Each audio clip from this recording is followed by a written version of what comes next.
இன்னைக்கு ஒரு சூப்பரான டேஸ்டியான கோபி மல்லிகை தான் எப்படி செய்யறதுன்னு பார்க்க போறோம். யூசுவலா காலிஃப்ளவர் வச்சு கோபி 65 இல்லன்னா கோபி மஞ்சூரியன் அந்த மாதிரி தான் ஏதாவது செய்வோம்.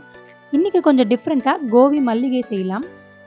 ஃபர்ஸ்ட் இதுக்கு நான் ஒரு மிக்ஸர் ஜார்ல ஃப்ரெஷ்ஷான கொத்தமல்லி, காரத்துக்கு 4 பச்சை மிளகாய், 2 பூண்டு எல்லாத்தையும் போட்டு நல்லா தண்ணி ஊத்தி ஃபைன் பேஸ்ட்டா அரைச்சு எடுத்துக்கிறேன். இப்போ ஆல்ரெடி 2 மினிட்ஸ் ஹாட் வாட்டர்ல போட்டு எடுத்து வச்ச காலிஃப்ளவர் எடுத்து வச்சிருக்கேன். இதுல 1 டீஸ்பூன் இஞ்சி பூண்டு paste, 1 tablespoon lemon juice, உங்க தேவைக்கு ஏத்த அளவுக்கு உப்பு ஆட் பண்ணிக்கோங்க. நம்ம அரைச்சு வச்சிருக்க பேஸ்ட் உள்ள போட்டுக்கோங்க.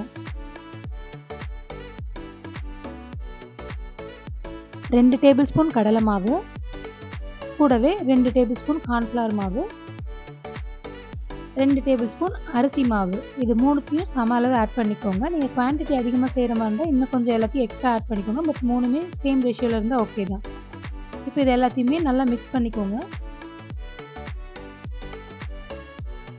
கொஞ்சம் தண்ணி விடுற மாதிரி இருந்தால் இன்னும் கொஞ்சம் எக்ஸ்ட்ராவாக கார்ன்ஃப்ளவர் மாவு இல்லை கடலை மாவு ஏதாவது ஆட் பண்ணிக்கோங்க.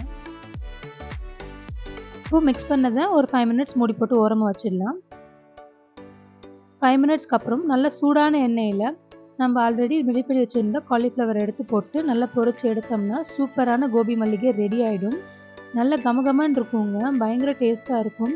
நம்ம ரெகுலராக செய்கிறத விட மிளகாப்பொடி போடாமல் இந்த மாதிரி பச்சை மிளகா ஆட் பண்ணி இந்த மாதிரி செஞ்சு எடுத்திங்கன்னா நல்ல கொத்தமல்லி வாசனையோட கமகமன்னு ஈவினிங் டைமில் செஞ்சு கொடுத்து பாருங்கள். எதுவுமே மிச்சம் இருக்காது. நீங்களும் கண்டிப்பாக ட்ரை பண்ணுங்கள். பிடிச்சா லைக் அண்ட் கமெண்ட் பண்ணுங்கள். ஃப்ரெண்ட்ஸ் அண்ட் ஃபேமிலிக்கு ஷேர் பண்ண மறக்காதீங்க. கூடவே நம்ம சேனலை சப்ஸ்கிரைப் பண்ணவும் மறக்காதீங்க. தேங்க்யூ.